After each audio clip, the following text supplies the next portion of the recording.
Welcome to Luca and Miguel. Enjoy the video. You start by making safe choices. Unplug the safety box and remove batteries so you won't short anything. Use a multimeter to verify 0 volts at the terminals. If power remains, stop. Once done, photograph the lock face and record the combination panel and serial. This preserves info if parts shift.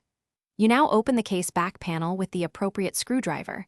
Make only the first measured moves, so you can reverse them later if something binds. You probe deeper to find the fault. Test the actuator motor with a brief 12V pulse to see if it turns. If it hums but doesn't move, suspect stripped gears. Then, once power is isolated, open the bolt train and visually inspect for bent cams, broken springs, or debris blocking travel. Clean with compressed air and light lubricant.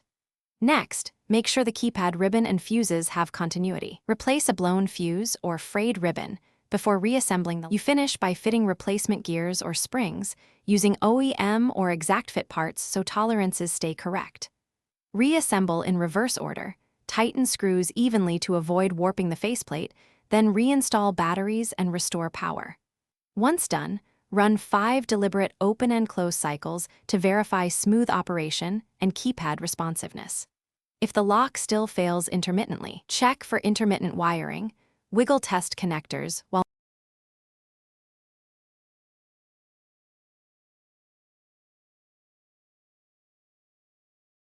Thanks for watching and please subscribe. It's the best investment you'll ever make.